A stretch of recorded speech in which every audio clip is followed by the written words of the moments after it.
And we're live here on YouTube. I'd like to welcome those listening in podcast time. And also, my buddy Rich. Rich, how you doing today? I'm doing good, Mike. Yeah, did some good cleaning and organizing in the garage this week. Uh, we're going to be putting in some a piece of exercise equipment here pretty soon. So Nice. looking forward to that. So I think we got to do a little bit of a garage sale to get some additional capital to I guess to put down some mats in the garage and buy some weights. But I think we're trending good to get back on the back in fitness and exercising routine here at home instead of having to leave, I guess. So it'd be nice to work out with the missus once we get everything set up. Nice. That'll be great. Um, it's always fun for that. So, How was your week? uh, Any it was a week. okay? I like yesterday especially was yesterday felt like an entire week, but we completely redid an entire school's network. So I spent 16 hours at work. Didn't get to see the family. Didn't get to do like didn't none of that stuff.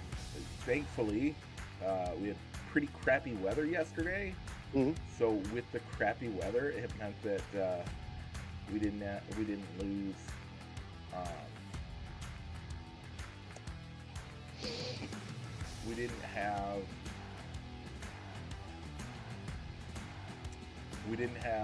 they canceled the fireworks and the what was the other thing The movie night in they the canceled? Oh park. yeah, and a movie night in the park. So because of that, um, I will get to do that with the family tonight. I think we're gonna do both. We'll see. Um, but again, it's sweet corn days, so we're gonna walk in Mhm. the parade and have some fun doing that, and then we're gonna do a couple other things. So, Very um, nice. Well, enjoy that. Have some sweet corn for me, yeah, we and will. You guys should come up one of these years for sweet corn days. we might need to. We might need to. Um, so, anyway, with that, we have some stuff to talk about. We got the Cubs week in review, along with, you know, shout outs. Yeah, we're gonna be recapping Banana Ball at Wrigley Field. I think watched two of the three games. Didn't watch the Sunday game because I was watching the NASCAR race, and we got to recap the Brickyard 400 as we'll explain. They're on a red flag this week, Yeah, as no racing scheduled for this week. But all that and more, Michael. What do we got to do first? we gotta go ahead and roll the intro.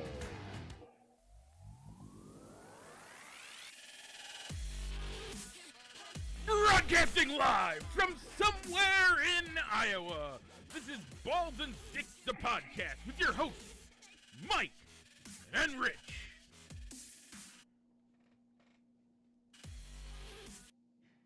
And we're back. Okay, before anything, we got to talk about our poll question. And Rich, you know where I voted? Because I said at the beginning of this, Hmm. I'm going to vote for this all the way through, just because it's my daughter's favorite and we play it on a regular basis. Yep. To put her to bed. So I voted for Parachute. All right. I voted knockout basketball. I think in my grade school years, not having not I guess with the free throw line being the furthest out that I went, that game of basketball and not having to taller people defending you around the basket, that was my favorite. That was like a good equalizer, as anybody could win knockout basketball, not just the game of knockout, not just the ultra athletically gifted kids in the class. But I can understand why you vote Parachute. I just have an I got a weird feeling that I think this could end up winning the entire thing. but Which one? we shall see. Parachute? Yeah. Well, Parachute did win this week with 4 votes to 1. You were the lone man. Yeah. You were the stinky cheese. The man holding, I don't know. Whatever. Yeah. Yeah. So those that voted for Parachute were me, Josh Hendricks, AJ Hendricks, and Danielle Hart. Thanks to all of those for voting. If you want to participate in our poll questions, you vote, you get a shout out on those. If you leave a comment that's appropriate, we'll shout that out too. But yeah, thanks to those 3 for voting, and Rich and I always vote, so you know. But check it out at facebook.com/fans of balls and sticks. Rich, we do have a poll question this week. What's it gonna be? We're going with the game of horse, which came in at number 20 as a late addition to the rotation, replacing a different activity that I can't remember. And the number 5 ranked kickball horse. It's going to go live at 8:30 a.m. over on Fans of Balls and Sticks podcast. If you find the poll over on our Facebook page, make sure to share it so that other people know about it and can vote. Mike, do you see what's coming up next? A pit road? It is a pit road, but let's go ahead and do our normal bit, even though technically the cars aren't going around the track this week, as we said in our left turn. Intro. It's really quiet left turn. Yeah, just visitors to the track and the people that want to pay money to have a NASCAR experience. And what's after that? Another left turn. That's right, because we're going to go into the NASCAR corner, presented by I Sports Cards Incorporated, Moline, Illinois, and you can also find them on eBay, I Sports Cards Incorporated. Mike, last week we were at the Brickyard 400, presented by PPG at the Indianapolis Motor Speedway. Mike, how did our drivers do? Rich, Todd Gilliland finished 24th, and Bubba Wallace finished 28th, meaning I tied it up, right? You took those off. I did not update that. Hold on. I believe you did tie it I think you were up last week by 1, and I came back, so I tied it up. Todd Gilliland also wins $1 million in the in-season tournament, which, and I said it last week, but I don't know, like, NASCAR is one of those professional sports that isn't equal. Yeah,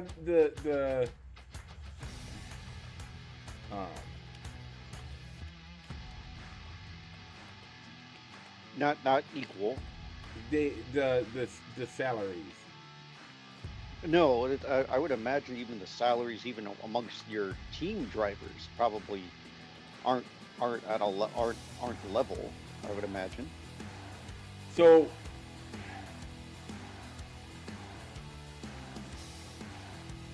I don't think this is right. But as an up-and-comer, you're earning somewhere between $500 and $1 million. Now, don't get me wrong, that's a lot of money, but you're also on the hook for a lot of other things.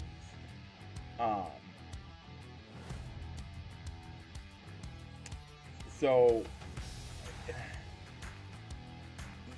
you end up, the base salary,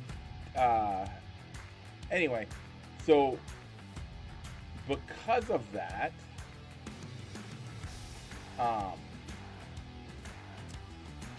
million to some of these guys, like Ryan Blaney, probably, like, and that's the other thing, none of it's really that public.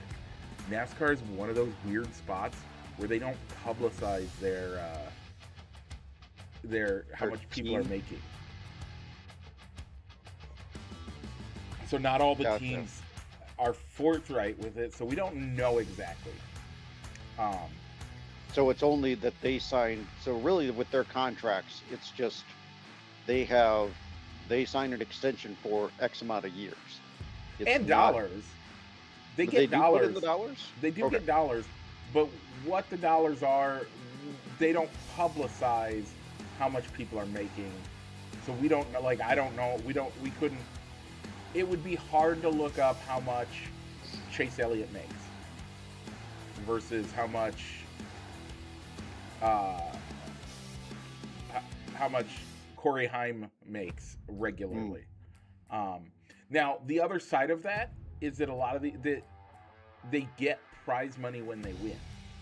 So they do like Corey Haim winning. The purses are public. So, and I believe the purses are the driver, technically go to the driver. Gotcha. But I'm sure the bigger race teams, you might have more bonus points if you won the owners championship. If your contributions to the team got you the owners championship, or overall, maybe there's a performance bonus within your contract if you won the chase, or if you won the in-season tournament, because that's bringing publicity and good PR to your team. Right. So the winning share of the purse this year is estimated to be $898,000. Between that and $1 million. It's somewhere out just for the win. So that gives you a little indication. Now, you also have sponsors and all that stuff. And I'm not saying any of these guys are hurting, but some guys, $1 million will be life-changing. And some of these guys, $1 million is, a weekly paycheck, essentially. Yeah, and not all these guys have endorsement deals. Just because they're being sponsored by somebody doesn't mean that they're doing side gigs or promotion things other than outside around the track for the team as well. Right. And even that, I mean, even the sponsorship, they're like, it doesn't,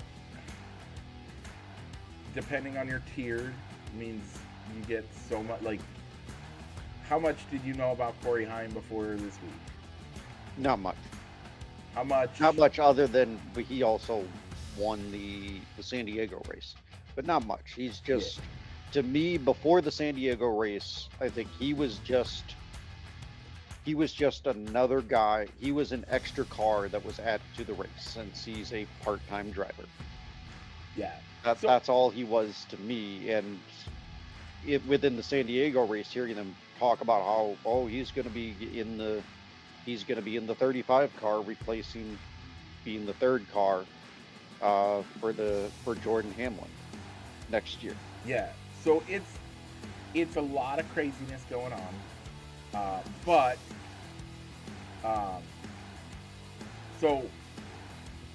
Todd Gilliland making $1 million is huge. It's like I said, it's the equivalent of winning a race, and that's a title race. That's a big, giant race. So totally worth it. I thought I enjoyed the in-season tournament. I think, and again, maybe because America's all about the underdogs, maybe I enjoyed it a little bit more than normal. Well, no, think of it. Last year, you had Ty Gibbs, who was struggling. Who I think the publicity around him was last year, as he was still struggling and trying to find his footing, was, well, he's only in this ride because his granddad owns the team. Yeah, still true. Anyway, but yeah, so that was fun to see Todd Gilliland be able to be the upset man. And then Corey Haim, the winner, like we were talking about. Second career victory, second youngest player or driver to win the Brickyard 400 at 24 in a couple weeks, in like 6 months. The number one, Rich, I know you know it. So who was the youngest? Jeff Gordon, at 23. At the inaugural Brickyard 400, by the way. All right. Yeah, Bubba Wallace, a 28th place finish. Never, what kind of messed up his day is being with Indy having a tight pit road. He ran into one of his drivers, Yep. We ran into a pit crew member by accident, and that slowed down his pit stop and just wasn't able to recover. And I think he also started toward the rear of the field too Yeah. for some reason. He just wasn't able to recover. But yeah, I think I'm liking the in-season tournament as well. So it creates another element to how you could watch the race, especially when it's getting down to the final race, the final one of the in-season tournament, where there's an indicator by like the little dollar sign indicator on which one is Yeah. between the two drivers of who's finishing higher. So I think you could probably like in that you could probably do a.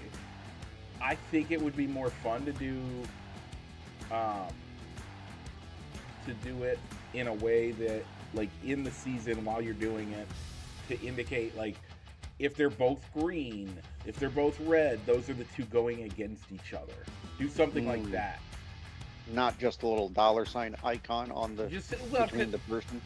like you could do different colored dollar icons, whatever, and do it at the beginning because right away, like that first round, nobody really has a clue. Yeah. Oh, okay. So it's like let's work together to see what we can figure out.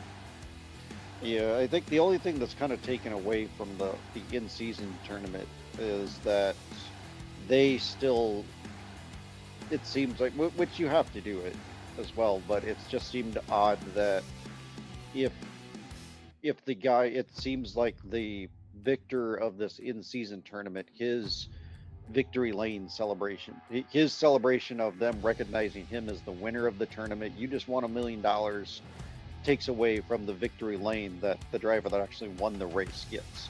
Yeah. But we saw that happen with the championship last year when a non-chase, now it's going to be the chase, but now when the points championship driver of the final four didn't win the race, and it was a non-chase driver that actually won the race, but they still had to give the due to hand out the trophy and do all the post-race interviewing of you just won the season championship, but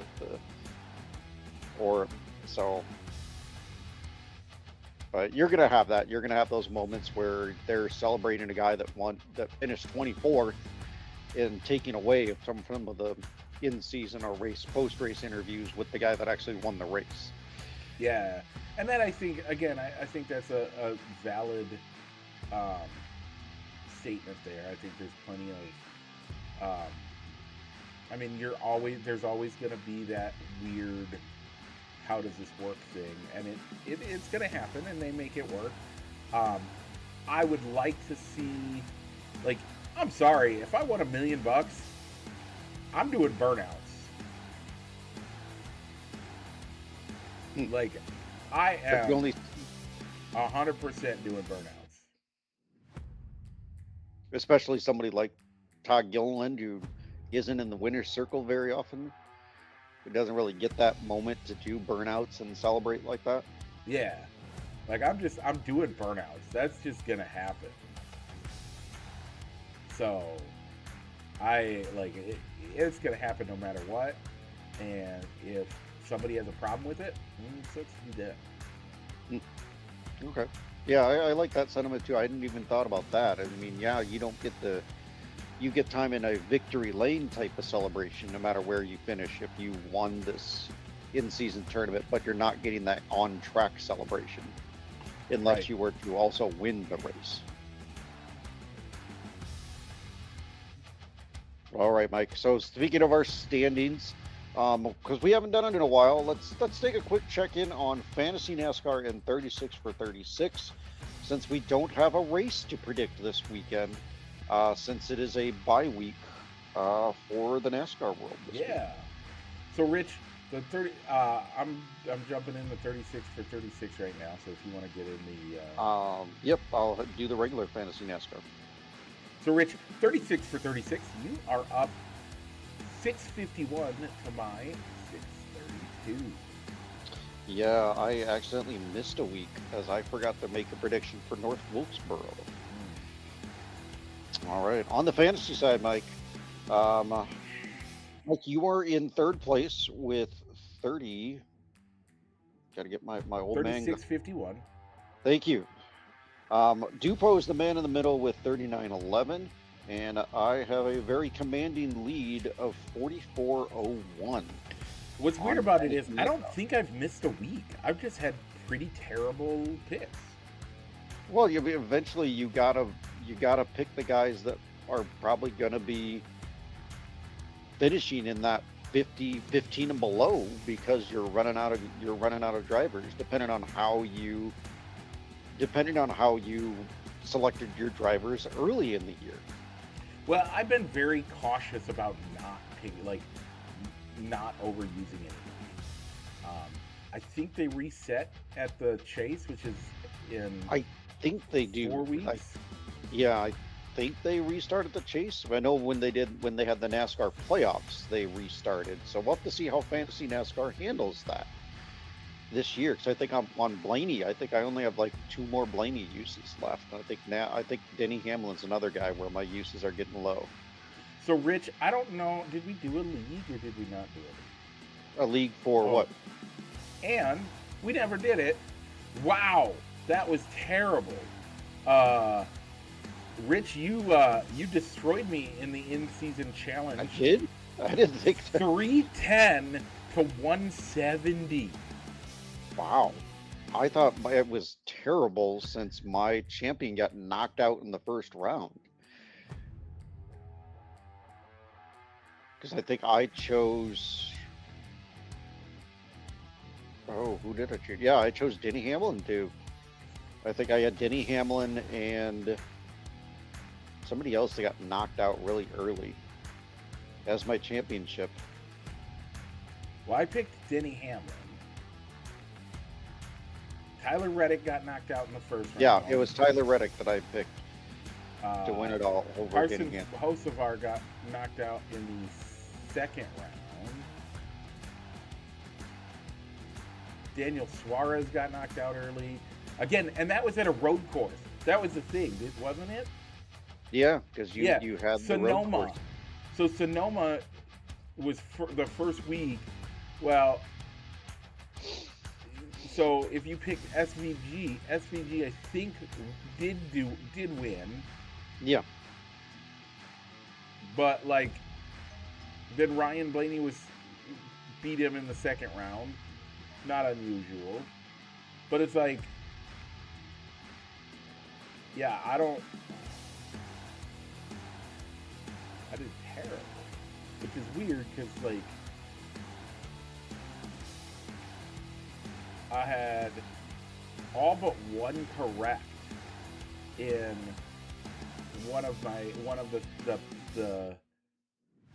in the first. Okay, that could be why I got so many points over you, because I did put Blaney. I was Blaney over Reddick, so Blaney going all the way to the end got me a lot of points. Yeah, that would. I had Blaney knocked out in the second round. So. Gotcha. Elsewhere in the NASCAR world, Mike, it was announced at the Brickyard 400, Mr. Hendricks approved Jimmy Johnson's request to use the 48 car in his final race, which will be at the 2027 Daytona 500. So the number 48 car will replace the 84 on his Toyota racing machine with Legacy Motorsports. Alex Bowman will still be in the race, but will have an undisclosed, a to be determined number on his Chevy.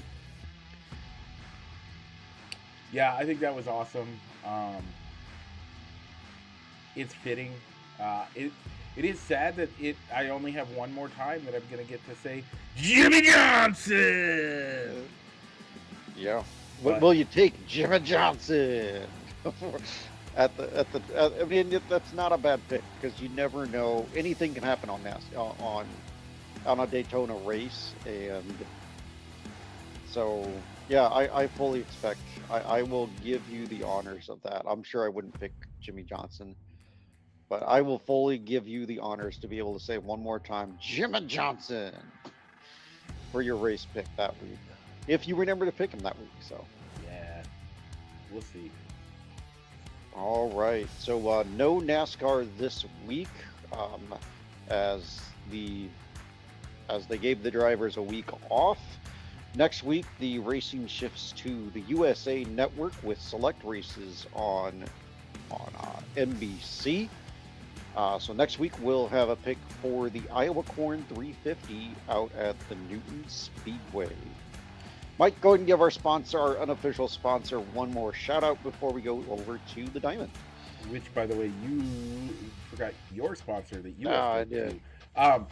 This has been the NASCAR Corner, presented as always by Triple I Sports Cards Incorporated, Moline, Illinois. Check them out for all your sports memorabilia needs on 5th Avenue in Moline or on their eBay store. Once again, that is Triple I Sports Cards Incorporated. Rich, go ahead and give your shout out to the poll question sponsor before we head That's on. right. Our poll question are unofficially sponsored by Route Irish Roasting Company, veteran-owned and operated coffee company. And if you somehow listen to us way down in southern Illinois, make sure to follow their Facebook page so you know where their coffee cart is going to be serving up fresh coffee and energy drink refreshers. I got a question, Rich. Sure.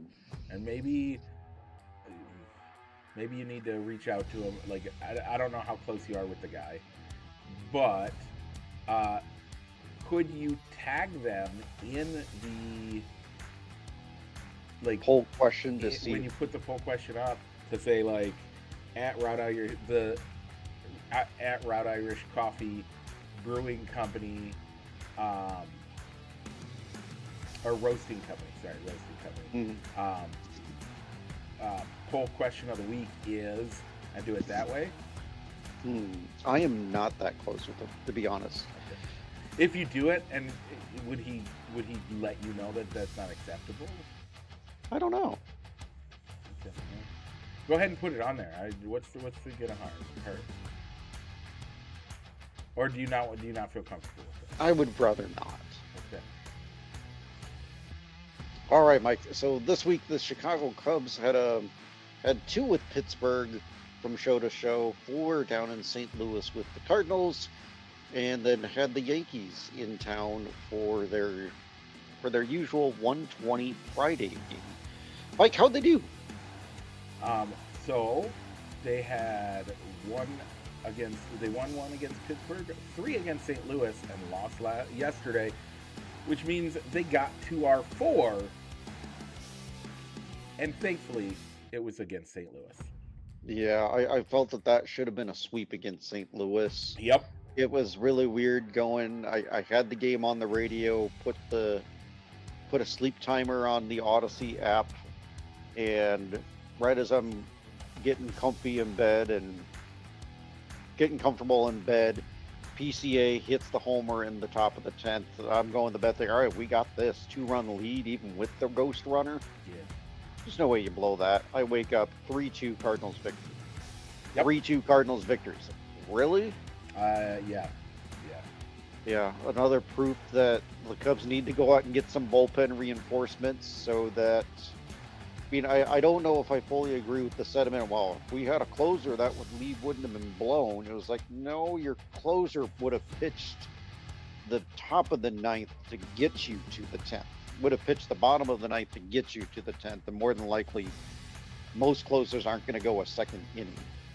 Or aren't going to go a second inning, but at the same time, the pitchers that got you, that kept the shutout intact to get you to extra innings, one of those more reliable guys probably would have been bumped to the 10th inning instead of having to pitch the 7th, the 8th, and the 9th with their current bullpen setup.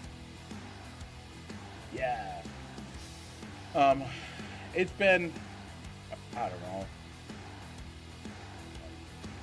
At this point, like, we should do it because we haven't done a check-in. So I'm going to bring up the standings. Okay, sure. Because normally we do that at the All-Star break, and we forgot to do it. We've been busy, so let me bring that up real quick. Do you want to bring up the predictions as well? I got them up. Working on that. The nice thing is, it's hard. We're still 6.5 games back from the Brewers.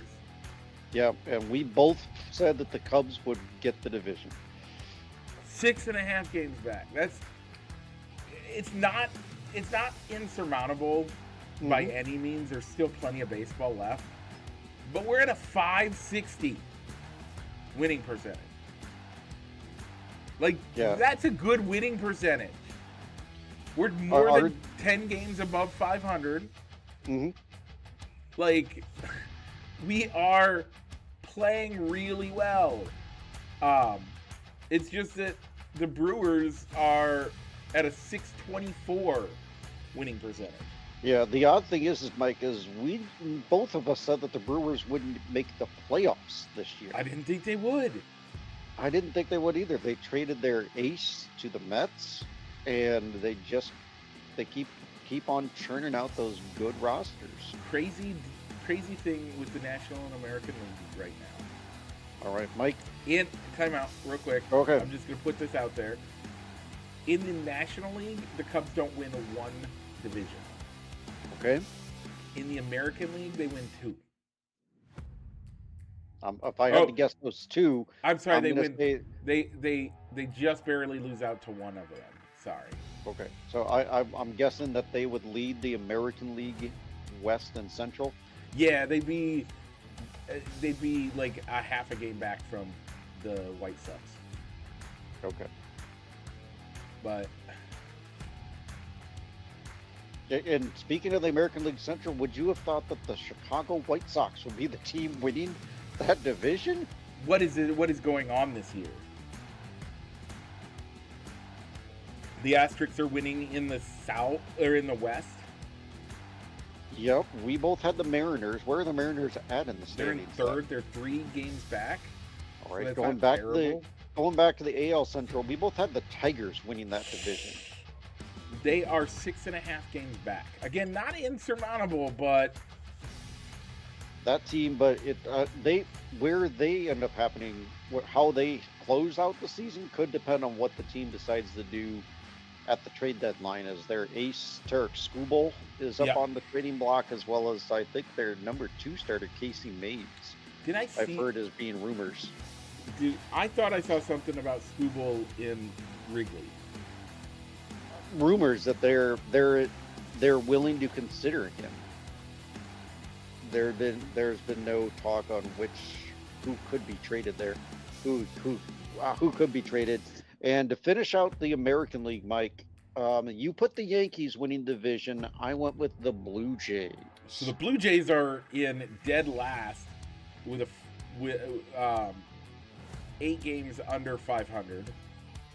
Did not see that one coming after Yeah. almost coming a couple. The If Ye- they had played a better sac fly, if he had taken a better lead off of third base to be able to come in and score on a sac fly, the Blue Jays are the defending World Series champs. Yeah. And they've gone from darn near upsetting the Dodgers in a World Series to last place in their division. Yeah. And Crazy. And the Yankees are 2.5 games back. The Rays, and then who are our wild card predictions? Our wild card teams, Mike. I went with the New York Yankees, the Baltimore Orioles, and the Astros. So the Orioles are sub 500. Okay. The Yankees are not a shoo-in, but they are pretty confidently going to make it. It looks like Boston is going to be the second. And Yes, and that's who you put as one of your wild card teams in addition to the Blue Jays. So you did not put the Astros in the playoffs. You went with the Orioles. And the Twins and the Guardians would play a 1-game playoff as of right now. All right. Oh, by the way, who did we both say in the West? The West, we both went with the Mariners. We're close. Yeah. All right, Mike. Heading over to the National League. Mike, you went with the New York Metropolitans, and I said the Phillies in the East. Well, the Phillies are in second place, 8 games back though. The Braves are just on fire right now. The Mets, not so good.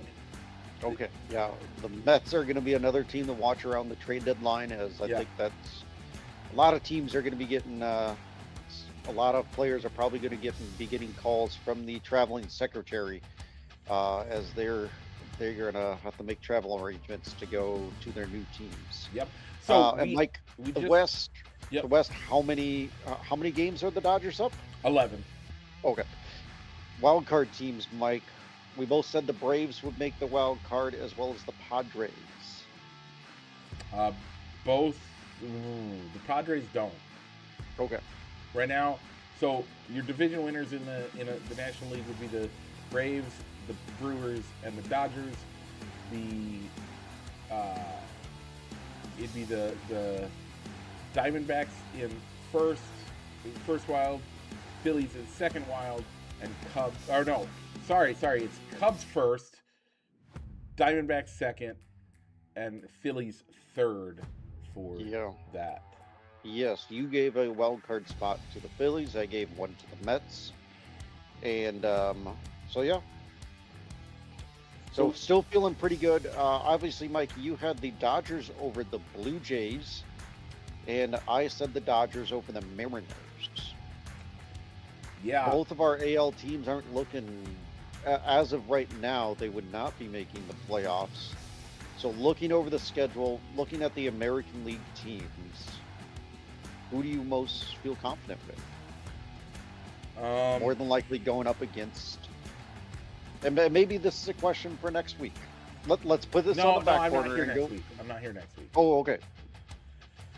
So I will never say the Sox. I'm never going to say the Sox because they're the White Sox. And I won't ever say the team that shall not be named. Mm-hmm. By you, at least. So I guess it's the Rays. Which actually, I probably would have said the Rays or the Yankees would have been my two teams right now. So Rays and Yankees are the two that I feel confident in. Okay. Yeah, I think I would have to agree with you on the Rays as well. So, but a lot could change over next week when we, with the trade deadline being Monday, no really major trades have been happening. Some outliner trades. I think saw the Orioles and the Twins engaged in a middle of the rotation trade with Dean Kremer. The Angels and the Rangers agreed on a trade with the Angels trading their starting catcher Logan O'Happ over to the division rival Rangers, but that's really been about it. As the major players, the people that you're hearing rumored on the trade deadline, those type of deals usually happen the day of, or a day before. So that's something I'll be definitely be talking about next week when I'm doing the show solo, kind of recapping the trade deadline. Probably the deals that I liked and the deals that didn't make sense to me, or maybe some people that didn't, what teams didn't do enough at the trade deadline. So I'm hoping the Cubs aren't on that list. As we both know, as we both said the past couple of weeks, that they could really use at least one starter and a good reliever to add to their depth in the bullpen. Speaking of, they did just get rid of, or they designated for assignment Jameson Tejon. Yeah. About time. Yeah, he's been between health and being a meddling, going from maybe being a guy that you thought could at least be a number 3 starter to being a guy that you didn't like to see penciled in on the bump every week on a weekly basis. So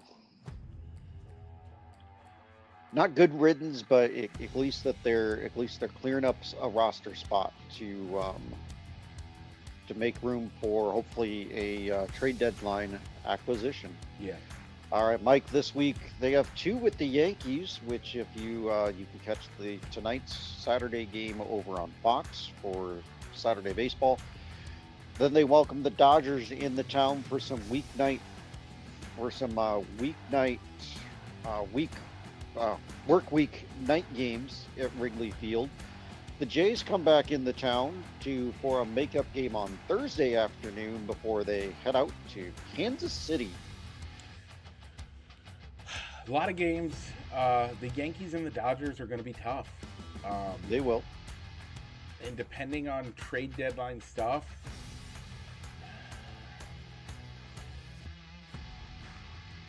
one against the Yankees, maybe one against the Dodgers.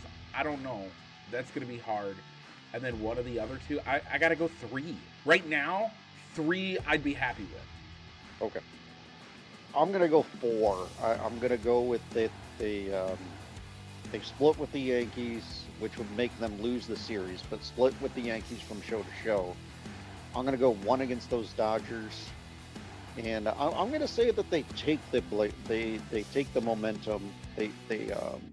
They win against the Jays and the Royals, as both those teams could be selling off pieces at the trade deadline. And I'm expecting the Cubs to at least get somebody at the trade deadline, and maybe they make an impact on those 2 series with the Jays and the Royals. Yeah. And so Rich, I mean, we already kind of gave the moment away, but do you have anybody that you are hoping for in the Cubs? Ooh. I like Screwball. I think he would be a great addition to the team. Screwball would be a good addition.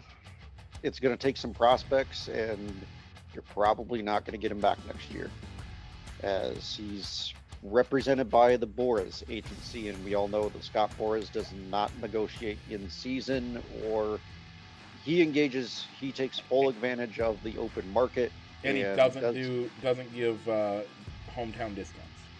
No, it's gonna come down to, is the prospect haul that you're gonna have to give away worth it?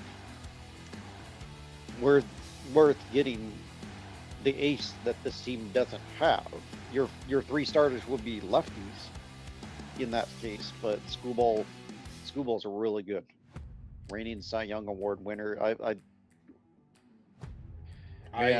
think going into it, before the Twins got back in the playoff race and their owner saying that we're going to add at the deadline, not subtract, I was kind of on the wanting Joe Ryan, because I think the team needs a right-handed pitcher to balance out the lefties that we have in Imanaga and Boyd, who sit atop our rotation right now. But I'll go with Screwball. Okay. I'll go with Screwball, but I think the other guy I kind of like is Freddie Prialta. Yeah. But the trend I'm starting to see with people and hearing some videos about what the Brewers do with their secretive pitching lab of developing pitchers out of nowhere is that once you leave the Brewers organization, you tend to go downhill. So they get rid of people at the right time. Other people pay them for the performance that they did in Milwaukee, and then when they leave the comforts of Milwaukee, then they start to go downhill. So that gives me caution about getting Freddie Prialta back, getting Freddie Prialta from the Mets. Yeah. Okay, Rich, with that, let's go ahead and talk some banana ball. Yeah, the Savannah Bananas were at Wrigley Field this past weekend. Obviously, the Friday night game that we talked about last week saw Ben Zobrist be welcomed back to Wrigley Field to take an at-bat as a Banana and play 6 of the 9 positions on the field, honing up to his name as a super utility player. Saturday's game saw Kerry Wood come in and pitch to 2 batters. Yeah. And we saw on Saturday, we saw Grandpa Ross step up and played a little bit. Got a pinch hit single and then was relieved from the game naturally. Yeah.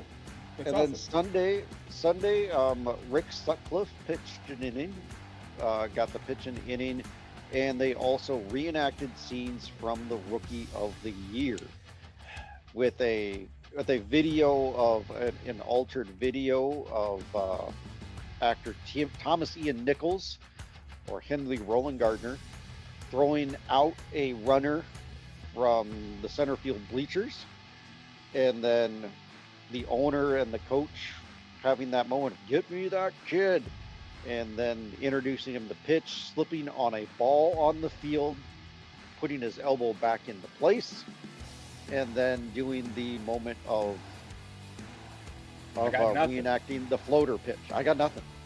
Yeah. Reenacting the floater pitch. So I'm glad they didn't go to the effect of doing the whole dropping the ball and coaxing a runner to steal base and doing the hidden ball trick. It would have been neat to do like a hidden ball trick, but that would have been more of a staged thing instead of them naturally happening within the game. So I'm glad that they only did like the whole floating pitch. Yeah.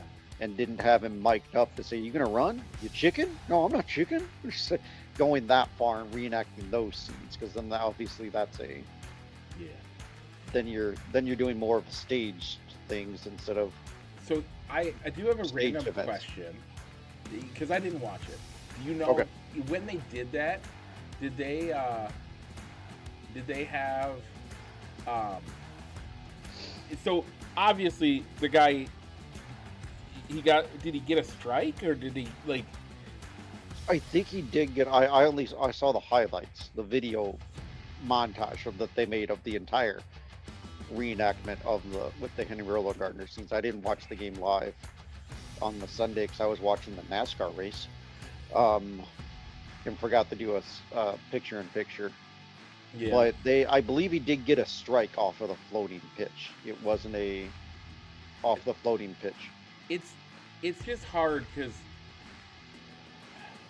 that essentially guarantees one team a strikeout or whatever. I don't know what they did there, but like, is that a free? Do they give them a free? Like, yeah, it's this, but we're not actually doing it, or did it actually count for the game? No, it counted for the game. The pitch, like even if they bring in a celebrity, they weren't the batter where they were gonna bring in Kerry Wood. That batter wasn't on up. They weren't telling that batter, let him strike you out, as Kerry Wood got hit around. Yeah. It's hard. Those batters were fully embracing him, and David Ross had to earn his hit. I think they might have. And I don't mind taken a little bit off. That in and of itself. I don't mind like the hit, but those are actual athletes, and yeah, they're 5 to 20 years out of their prime, or 10 to 20 years out of their prime for both of those two. But Ben Zobrist is maybe 5 years out of his prime, 8 years out of his prime. I don't think he was. Well, I guess he was more than 8 years, but he's 9. He's only 10 years out of his prime. David Ross is like 15. Like, he was not in his prime when he was a Cub. No. We've covered previously that Ben Zobrist was in his prime. It was maybe not in the top of his prime, but at least close. And in doing that,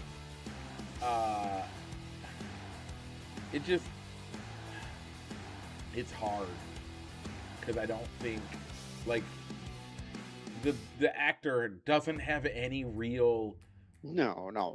It was fully publicity there to get that, but it was still a fun moment, because that was, along with your favorite movie, The Sandlot.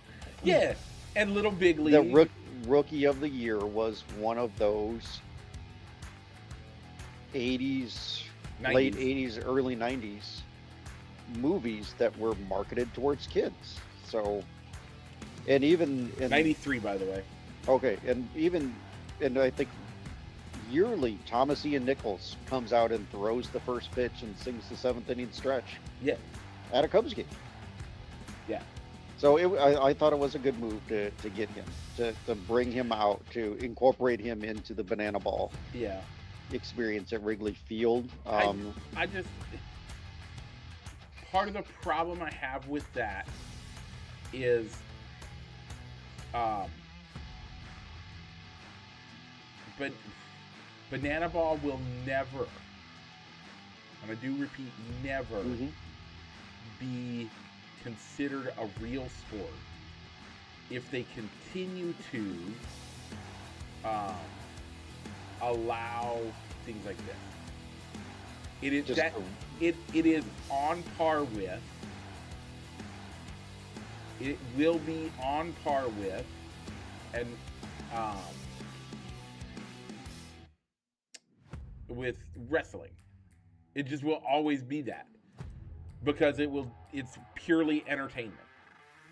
yeah, I mean, there's times where I'm watching the game and they do one of those trick plays. It's like you you just blew a chance to get an out because you wanted to tip the ball up.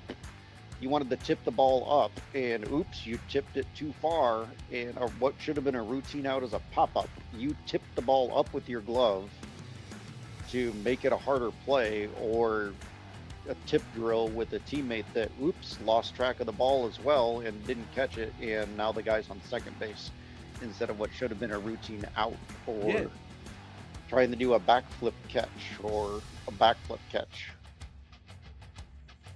So But that is part of banana ball, is offering entertainment. So eventually, if they rotate back to Wrigley Field and do a series there, you I don't know. Are you gonna bring back Thomas Ian Nichols to do pitch the one batter, or probably or do you bring somebody else in to pitch to one batter, and then even if you allow the batter to say, we're gonna do this floater pitch from the movie, whether it's a ball or a strike, don't swing at it.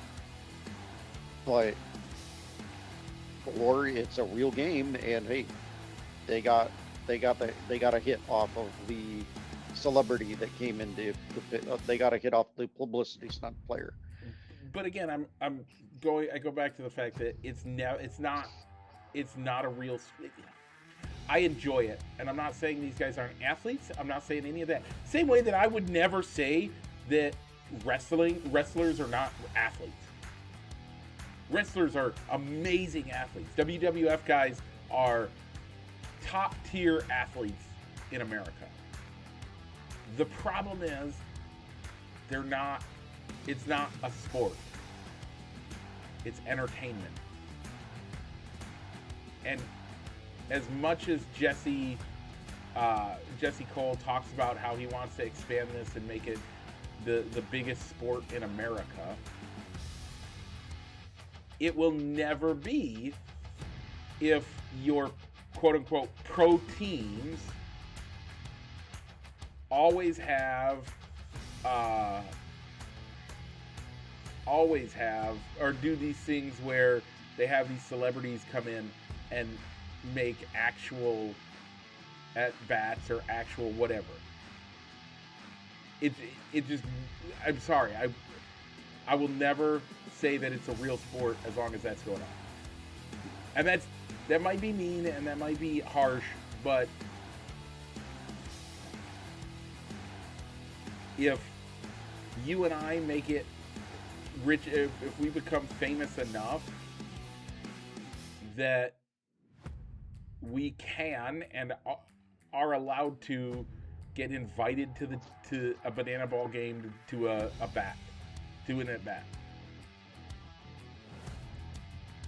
Are either of us good enough that they'd ever think about doing something like that in the MLB? No.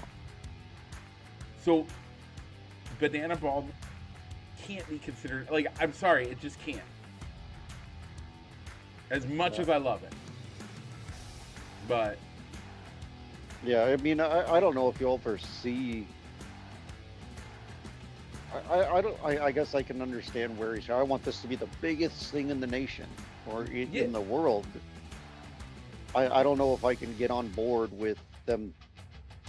It's when they have more permanent games, where they're not barnstorming out, and when it's less of a traveling show and more of where they have regions of teams going around, to where it's not the Bananas traveling all the way around the country for their road games, and basically where every game is a road game, where they have more actual home games But in I don't stadium. even mind that one. I do a little bit because again, because it's called Banana Ball, the Bananas will always be the favorite team, right? Like that's just Yeah, always that gonna happen. they're going to be the team that gets the Whether they're your team or not, they are always Yeah. the quote unquote home team. So that's always going to be a thing.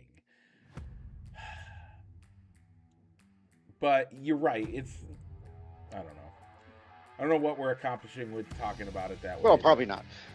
So the other thing I did find out is that when I was watching the Banana Ball games on Friday and Saturday, watching Friday's game, they randomly just started playing "Go Cubs Go."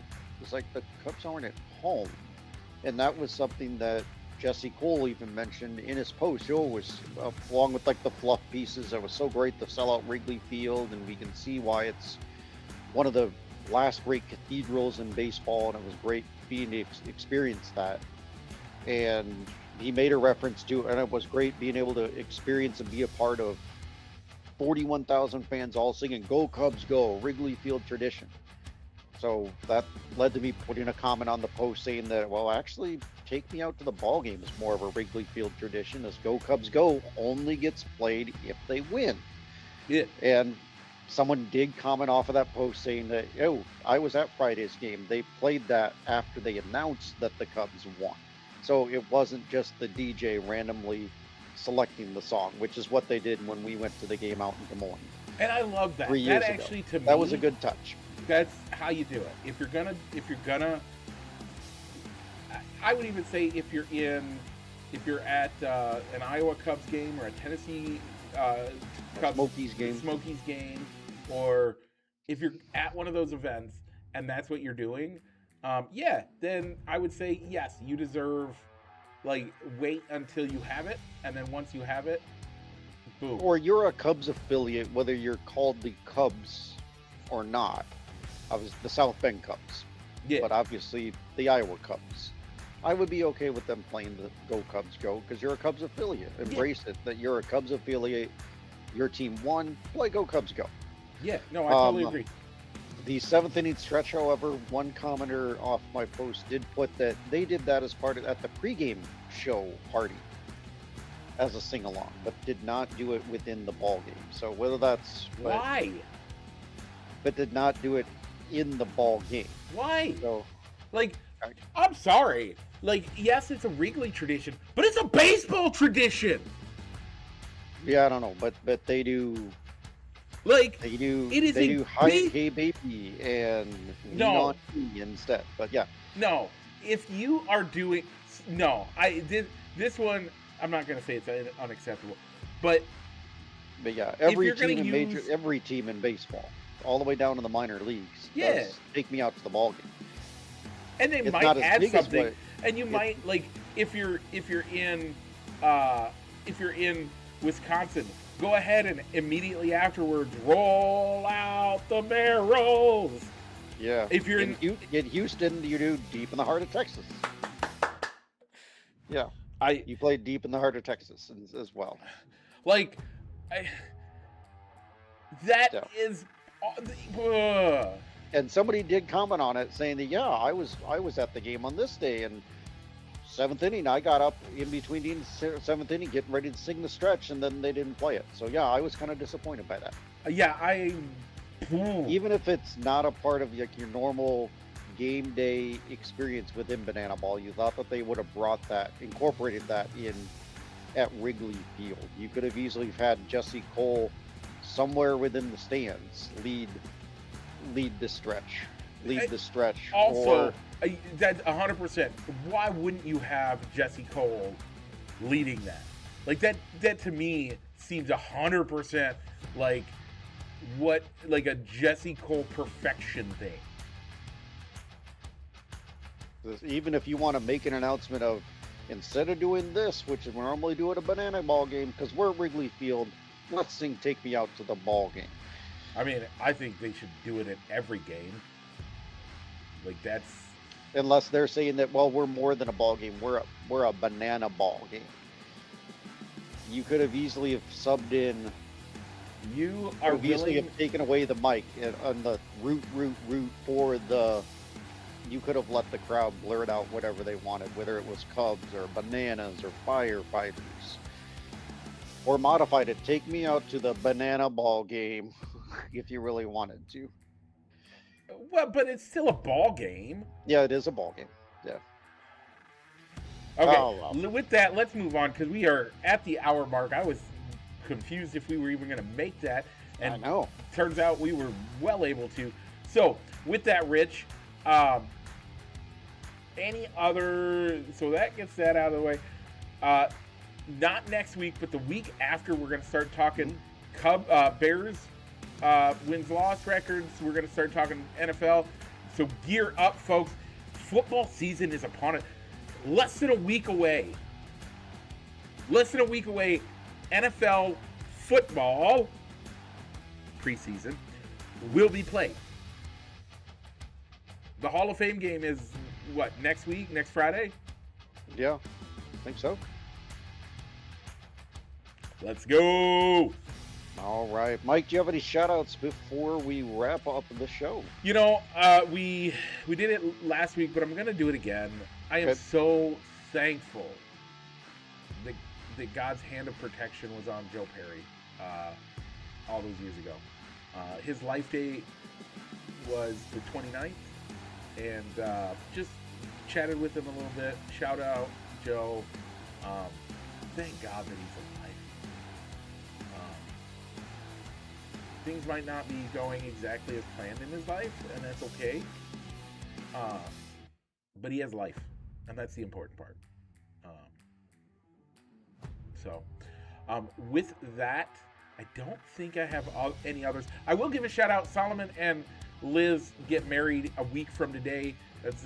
So I won't be here. I won't be able to. I don't think I'm going to be able to record. I will let you know if that changes. But as of right now, don't plan on me for recording because Friday night rehearsal dinner. Saturday is going to be whatever I don't know what we don't have exact hour by hour schedule yet, but yeah, so we'll see what happens. Okay. Yep, no worries. So but congratulations to them for getting married. So, do you have any shout outs this week, Rich? I do not have any this week. Then with that, what's the time to do? Well, Mike, let's go ahead and roll the outro.